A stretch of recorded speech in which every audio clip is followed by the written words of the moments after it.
Good morning students. बेटे आज हम लोग एक चैप्टर पढ़ेंगे डिफरेंशियल इक्वेशंस। ठीक है, तो हम लोगों ने क्या लिखा, equation which contains derivatives of dependent variables with respect to independent variables, comma dependent variables, comma independent variable and constants. इसमें क्या चीज़ें हैं, एक तो है derivatives of dependent variables with respect to independent variables, एक चीज़, डिपेंडेंट वेरिएबल दूसरी चीज, इंडिपेंडेंट वेरिएबल तीसरी चीज और कांस्टेंट्स चौथी चीज। ठीक है, अब डिपेंडेंट और इंडिपेंडेंट वेरिएबल्स क्या होते हैं। तो अगर आपके पास लिखा y is equal to x plus three और तुमसे कहा गया कि यार तुम ना इसका ग्राफ बनाओ, तो ग्राफ बनाने के लिए आप सबसे पहले क्या करते हो, एक टेबल बनाते हो। अब इस टेबल में आप सबसे पहले किसकी वैल्यू रखते हो, y की, x की, है ना। तो y कितना आ गया 4, 2 रखा तो x y कितना आ गया 5। तो आपने जो फ्री थे आप सोचने के लिए, वो वैल्यू आप x की फ्री थे सोचने के लिए, ठीक है, लेकिन y की वैल्यू आपको यहां से निकालनी पड़ी। इसका मतलब x तो इंडिपेंडेंट हो गया, फ्री है, ठीक है, लेकिन y जो है वो किस पे डिपेंड कर रहा है, x के ऊपर डिपेंड कर रहा है। आप जैसा x रखोगे वैसा ही y आपके पास आएगा। ठीक, तो यहां पर जो इंडिपेंडेंट वेरिएबल्स हैं, इंडिपेंडेंट वेरिएबल्स आपके क्या हो गए, इंडिपेंडेंट वेरिएबल्स हो गए आपके x, और डिपेंडेंट वेरिएबल्स आपके कौन से हो गए, y। ये आ गया आपके पास। तो इंडिपेंडेंट वेरिएबल्स x हो गए और डिपेंडेंट वेरिएबल्स आपके पास y हो गए। अब आपने क्या लिखा, derivatives of dependent variables with respect to independent variables. ठीक है, तो डेरिवेटिव का मतलब क्या होता है, डिफरेंशिएशन। किसका, डिपेंडेंट वेरिएबल का, मतलब y का, किसकी रिस्पेक्ट में, इंडिपेंडेंट वेरिएबल मतलब x की। तो डेरिवेटिव कौन होगा, dy by D x, d square y by D x square, d cube Y upon D x cube, इस तरीके के। अब ये जो है ये किसी भी डिफरेंशियल इक्वेशन में कंपलसरी है, ये जरूर होना चाहिए डेरिवेटिव, ठीक है। लेकिन ये जो डिपेंडेंट वेरिएबल है मतलब y, ठीक, x, कांस्टेंट, ये सब ऑप्शनल है। ये होंगे तो भी ठीक है, नहीं होंगे तो भी ठीक है। तो लेकिन ये जो है ये कंपलसरी है, क्योंकि हम क्या पढ़ रहे हैं, डिफरेंशियल इक्वेशन। तो डिफरेंशियल इक्वेशन में अगर डेरिवेटिव ही गायब हो गया तो वो इक्वेशन डिफरेंशियल इक्वेशन कहलाएगी नहीं। ठीक है, तो सबसे पहला काम है कि हमारे पास डिफरेंशियल इक्वेशन होनी चाहिए। We should have differential equation, then only we can we should have differential equation, and what the condition for the differential equation is that there should be the derivative. Okay, whether it is first order derivative or second order derivative or third order derivative, that doesn't matter. ठीक है, अब आती है बारी बेटे, तो जो equation contain करती है वेरिएबल्स को, ठीक है, वो किसको, डेरिवेटिव्स को, किसके डेरिवेटिव्स को, डिपेंडेंट वेरिएबल्स के with respect to independent variables. ठीक, फॉर एग्जांपल आपके पास लिखा है x d Y by D x plus Y equal to 0। इसमें देखो कांस्टेंट गायब हो गया लेकिन डेरिवेटिव बना हुआ, तो ये क्या कहलाएगी, डिफरेंशियल इक्वेशन कहलाएगी। ठीक है, अब जनरली हम लोग डिनोट करने के लिए क्या करते हैं, d Y by D x को लिख देते हैं y dash, d square y by D x square को लिख देते हैं वाई डबल डैश। ऐसा भी तुमको नोटेशन मिलेगा, d cube Y upon D x cube को हम लोग लिख देते हैं वाई ट्रिपल डैश। तो ये आपके पास आ गया। अब आती है बारी order of a differential equation की, order of a differential equation. अब भला ये ऑर्डर क्या होता है, ठीक है, ऑर्डर क्या होता है डिफरेंशियल इक्वेशन का, ऑर्डर होता है as many as times y is differentiated. ये मतलब तुम्हें मैं प्रैक्टिकल लैंग्वेज में बता रहा हूं, with respect to x is called order. As many as maximum times y is differentiated with respect to x is called the order. ठीक है, अगर हम इसकी वो बनाएं, क्या नाम है, किताब वाली लैंग्वेज, तो जो ऑर्डर होता है वो होता है highest order derivative, highest order derivative. ये क्या कहलाता है, आपका ऑर्डर कहलाता। ठीक है, अब ऑर्डर का मतलब, हाईएस्ट ऑर्डर डेरिवेटिव का मतलब क्या हुआ, D cube Y upon D x cube plus D Y by D x की power whole 5 plus D square Y upon D x square plus D Y by D X whole की power 6 equal to X दे रखा। अब आपसे कोई पूछे कि भाई इसका ऑर्डर क्या है, ठीक है, तो कोई पूछे आपसे इसका ऑर्डर क्या है, तो देखो यहां पर y कितनी बार डिफरेंशिएट हुआ, 3 बार। इस वाले ब्रैकेट में y सिर्फ एक ही बार डिफरेंशिएट हुआ है, इस वाले में 2 बार हुआ है और इस वाले में 1 बार हुआ। तो मैक्स y एक बार यहां हुआ, 2 बार यहां हुआ और 3 बार यहां हुआ। तो मैक्सिमम कितनी बार y डिफरेंशिएट हुआ, 3 बार। तो जो ऑर्डर हो गया यहां पर, ऑर्डर इज इक्वल टू 3। तो ऑर्डर का मतलब है कि किसी भी डिफरेंशियल इक्वेशन में y मतलब डिपेंडेंट वेरिएबल को मैक्सिमम कितनी बार डिफरेंशिएट कराया गया है, वो उसका ऑर्डर कहलाता। ठीक है, मैं होप करता हूं कि आपको समझ में आया होगा। अब ऑर्डर के बाद जो बेटा दूसरी कहानी आती है, वो आती है डिग्री। ठीक है, अब ऑर्डर के बाद जो दूसरी कहानी आती है, वो आती है आपके पास डिग्री की। अब डिग्री क्या होती है भाई डिफरेंशियल इक्वेशन की? Degree of a differential equation, degree का मतलब क्या होता है? The power of the highest order derivative, the power of the highest order derivative is called the degree.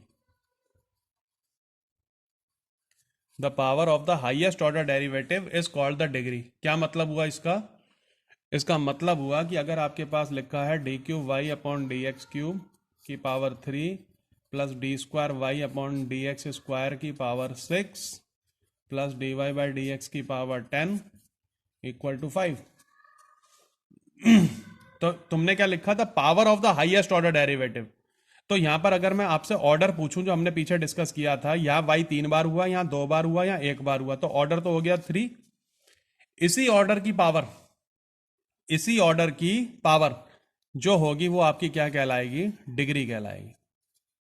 Degree आ गई 3, तो इसका ऑर्डर भी 3 और उसी की पावर डिग्री भी 3। ठीक है, अब आती है बारी किसकी? इसमें एक एक्सेप्शन है। ठीक है, अब वो एक्सेप्शन क्या है? हम लोग लिखेंगे degree is not defined, degree is not defined if it is not a polynomial in its derivatives. हमने क्या लिखा? Degree is not defined if it is not a polynomial in its derivatives. अब इस लाइन का मतलब क्या हुआ? ठीक है, इस लाइन का मतलब क्या हुआ? देखो x cube plus 3x square plus 4 it is a cubic polynomial है। क्यूबिक पॉलिनोमियल किसके रिस्पेक्ट में है? वेरिएबल x की रिस्पेक्ट में। अगर मैंने लिखा x की power 4 plus x cube plus 7x, ये क्या है? By quadratic. बाई क्वाड्रेटिक मतलब जिसकी पावर 4 होती है। ये बाई क्वाड्रेटिक पॉलिनोमियल है किसमें? x में।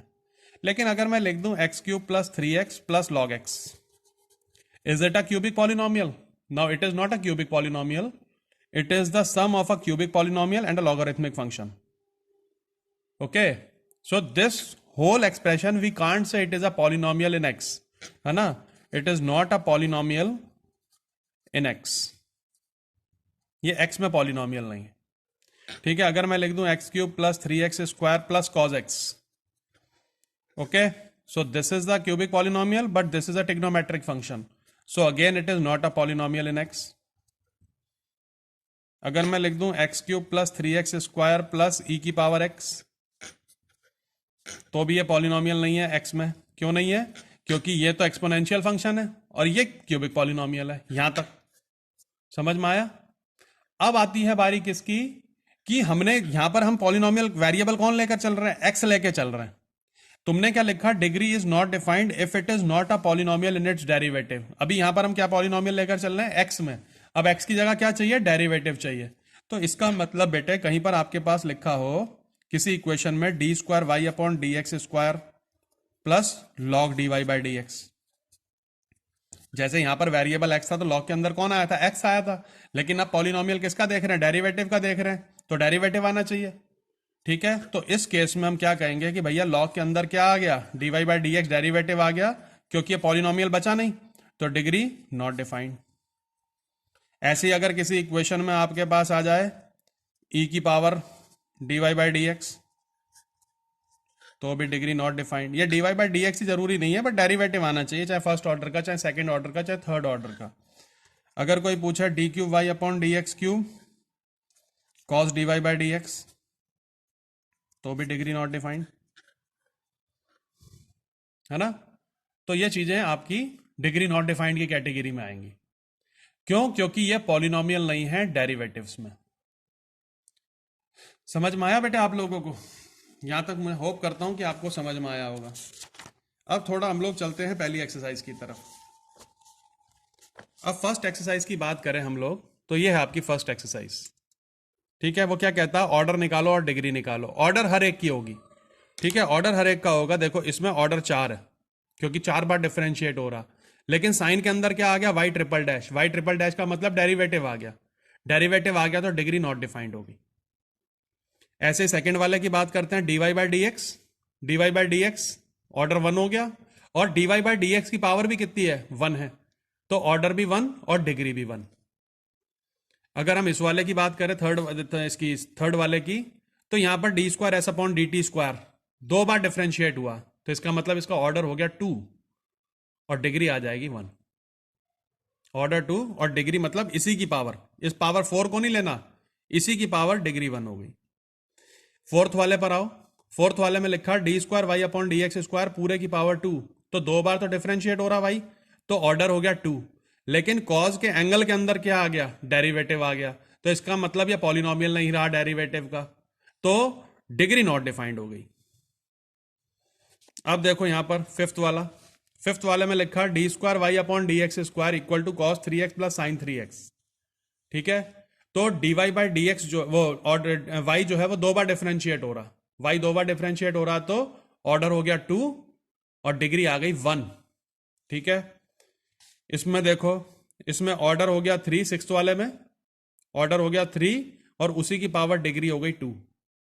सेवंथ वाले में ऑर्डर हो गया 3, सेवंथ वाले में ऑर्डर 3 हो गया और इसी की पावर डिग्री हो गई 1। अगर हम लोग एट्थ वाले की बात करें, अब एट्थ वाले में Y dash plus Y equal to E की पावर एक्स, तो वाई डैश का मतलब एक बार डिफरेंशिएट, तो ऑर्डर तो हो गया 1। ठीक है, ऑर्डर हो गया 1, लेकिन डिग्री 1 होगी। अब ई की पावर एक्स से आपको नहीं घबराना, ई की पावर एक्स जो है वो पॉलिनोमियल, उसको डेरिवेटिव को कंटेन नहीं कर रहा, ई की पावर वो तो वेरिएबल को कंटेन कर रहा। हमको चेक किसके लिए करना था? Polynomial in its derivatives. तो अगर ई की पावर में डीवाई बाई डी एक्स आ जाता, तब हम लोग इसको डिफरेंशिएट नहीं कर, तब हम इसको बोलते कि डिग्री नॉट डिफाइंड है। अभी हाँ ई की पावर एक्स लिखा, तो Y dash plus Y equal to E की पावर एक्स, तो D Y by D x order 1 और उसी की पावर डिग्री 1।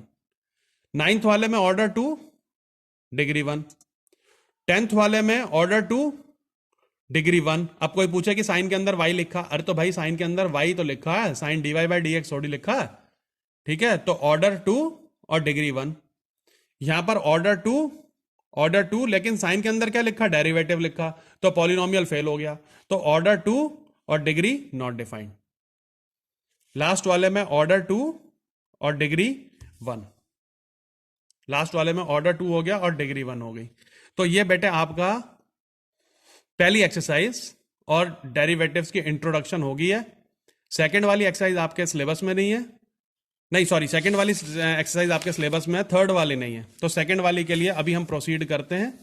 ठीक है, अभी हम लोग प्रोसीड करते हैं सेकंड वाले की तरफ।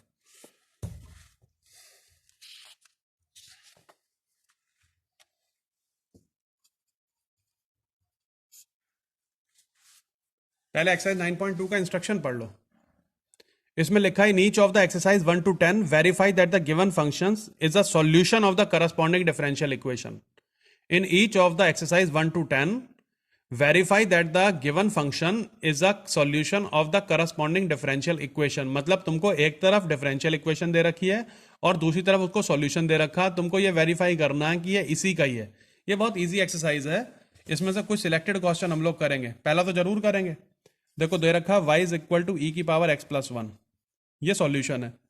और जो डिफरेंशियल इक्वेशन दे रखी है वो दे रखी है y double dash minus Y dash equal to 0। तुमको वेरीफाई करना है कि ये सॉल्यूशन इसका है। ठीक है, तुम क्या करते हैं, इसको एक बार डिफरेंशिएट कराते हैं, e की पावर x 1 का 0 हो गया, दोबारा डिफरेंशिएट करा दो, फिर ई की पावर एक्स का ई की पावर एक्स ही आएगा।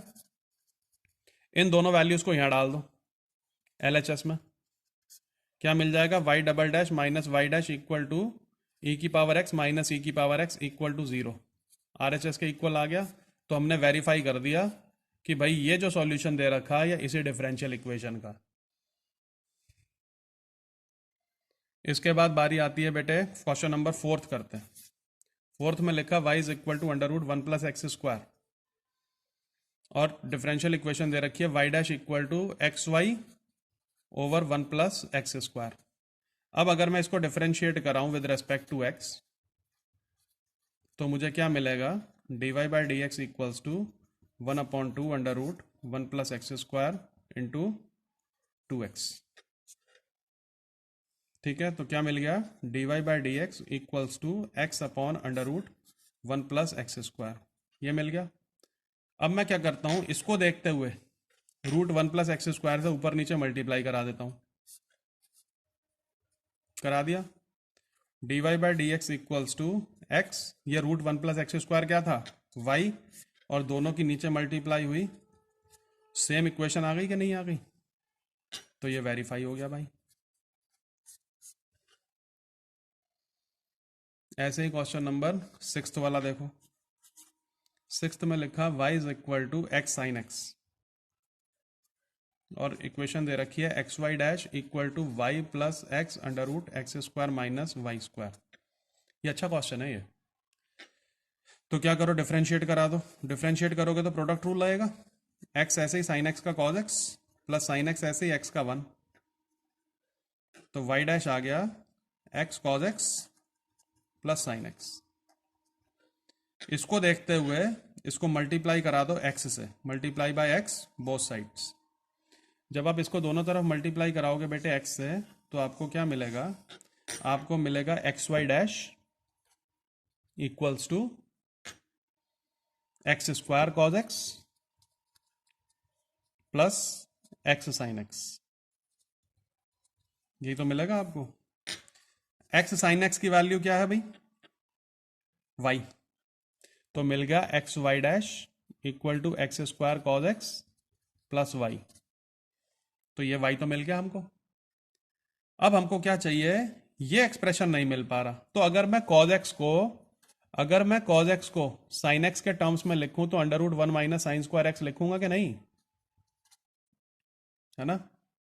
और साइन एक्स की वैल्यू अगर मैं इक्वेशन नंबर 1 से निकालूं, it will be y upon x, तो क्या आ जाएगा, x y dash equal to x square under root 1 minus y upon x plus y, x y dash equal to x square under root x square minus y square over x plus y, x से x cut गया, x y dash equal to x under root x square minus y square plus y, ये answer आ गया।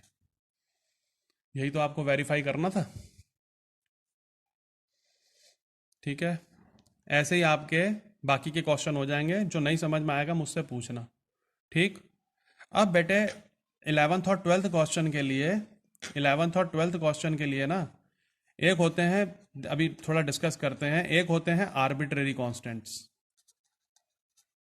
ठीक है, और एक होते हैं पर्टिकुलर कांस्टेंट्स। अब आर्बिट्रेरी कांस्टेंट क्या होते हैं, आर्बिट्रेरी कांस्टेंट होते हैं, जैसे आप लोग लिखते थे ना y इज इक्वल टू, आपने किसी चीज को इंटीग्रेट कराया तो आप लिखते थे y is equal to sine X plus C. ठीक है, अब c क्या हो गया, c हो गया आर्बिट्रेरी कांस्टेंट, क्योंकि c की वैल्यू पता ही नहीं, 5 ले लो, 10 ले लो, 20 ले लो, 100 ले लो, कुछ भी ले लो, हमको नहीं पता क्या होगी। तो a b c k p, है ना, ये इस तरीके के जितने होते हैं ये सारे आर्बिट्रेरी कांस्टेंट होते हैं। पर्टिकुलर कांस्टेंट का मतलब क्या होता है, इनकी एक वैल्यू होती है, जैसे मान लो 3 लिखा है, 5 लिखा है, 7 लिखा है, अगर 7 लिखा है तो 7 ही है, इट कांट बी चेंज्ड, है ना, इट कांट बी चेंज्ड। तो ये जो कहलाता है ये पर्टिकुलर कांस्टेंट कहलाता।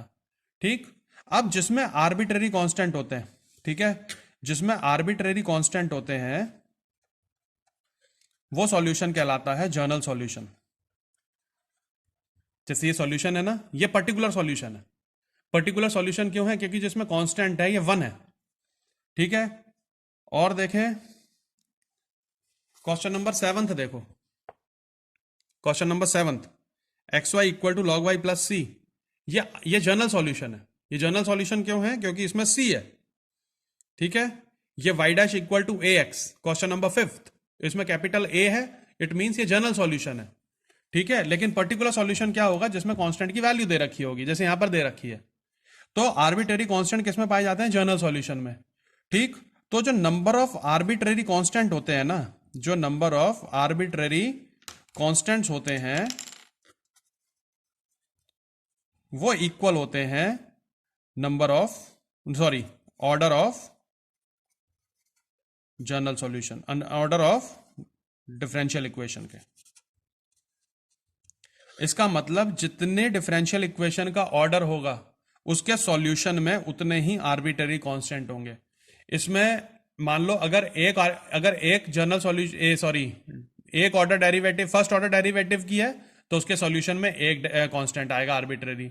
अगर सेकंड ऑर्डर की है तो उसमें 2 आर्बिट्रेरी कांस्टेंट आएंगे। अगर थर्ड ऑर्डर की है तो उसमें 3 आएंगे। अगर फोर्थ ऑर्डर की है तो उसमें 4 आएंगे। अगर फिफ्थ ऑर्डर की है तो उसमें 5 आएंगे। अब देखो वो क्या पूछ रहा था, the number of arbitrary constants in the general solution of a differential equation of fourth order. Arbitrary constant के बारे में पूछ रहा है जनरल सॉल्यूशन में और फोर्थ ऑर्डर की। तो फोर्थ ऑर्डर की जनरल सॉल्यूशन में आर्बिट्रेरी कांस्टेंट कितने रहे होंगे? 4 ही रहे होंगे। तो इसका आंसर कितना हो गया? डी। अगले वाले में देखो क्या कह रहा था, number of arbitrary solution constant in the particular solution. अरे पर्टिकुलर सॉल्यूशन में तो वैल्यू होती है, 2 होता है, 3 होता है, 5 होता है, 7 होता है, वहां पर आर्बिट्रेरी कांस्टेंट कहां से आ गए? तो जनरल पर्टिकुलर सॉल्यूशन में तो आर्बिट्रेरी कांस्टेंट होते ही नहीं। तो क्या लिखा था? Number of arbitrary constant in the particular solution of a differential equation of third order are 0। तो उसमें ये क्या हो जाते हैं? 0 हो जाते हैं। समझ में आया आप लोगों को यहां तक? तो फर्स्ट और सेकंड एक्सरसाइज हम लोगों ने डिस्कस करी है, ठीक है। इसको आप देखो, कॉपी में नोट्स बनाओ। और थर्ड एक्सरसाइज आपकी अभी सिलेबस से हटी हुई है।